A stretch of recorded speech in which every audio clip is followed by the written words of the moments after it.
Hello, everybody, and welcome to another Curiosity Conversation. I'm your host, Jimmy Cerrone, and today we're going to continue our conversation about the Enneagram with the type 8. Now, I want to encourage you real quick here to check out Sleeping at Last song about the 8. I think it'll give you a great primer for this video. So, pause this real quick and go look it up. Great to have you back. So, as usual for the 8, we're going to talk about the core, the wings, the directions of integration and disintegration, and finally, growth. So, to start with, let's talk about the core. At the core of an 8 is this fear of being controlled. And paired with that is a desire to protect themselves. And out of this tension grows the passion of lust. I think really understanding this passion, you have to pair it with this idea of power. Right? A lust for power is the passion or the sin of the 8. Right?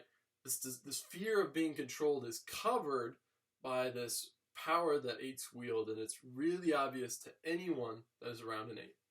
So, let's talk about what this looks like in terms of the wings. So, on the one hand, an 8 has a 7 wing, which is called the enthusiast.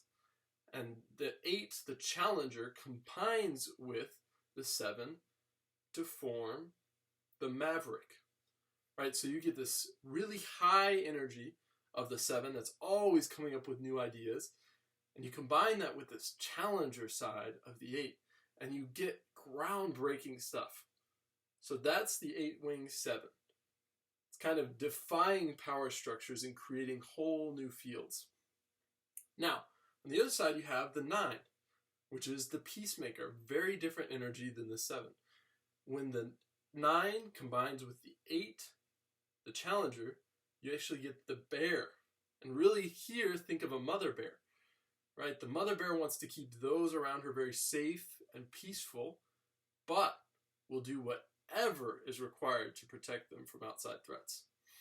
So those are our wings, and we see that protective thread going through everything.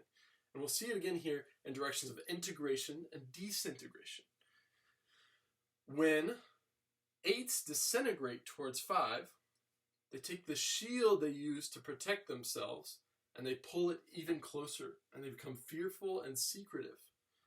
Now, the opposite happens when 8s integrate towards 2, the helper.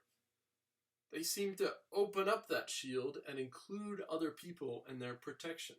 They're able to be really caring and thoughtful and compassionate, like they are deep inside, but they're able to let go of those fears and let people in for the first time.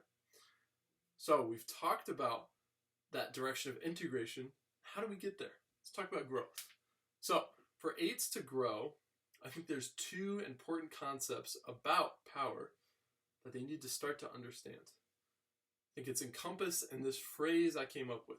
Use your power to restrain yourself and to uplift others. So, one way power can be used is on yourself. You can use it to stop yourself from going overboard. And the other way power can be used in a really interesting idea is to uplift others, not to control them, but to show them the way and guide them there, just like a mother bear would. So, thank you so much for joining us. This is another Curiosity Conversation, and there's many more you can watch about the Enneagram, starting from what is it to all 9 types. So be sure to check those out. Thank you so much for joining us.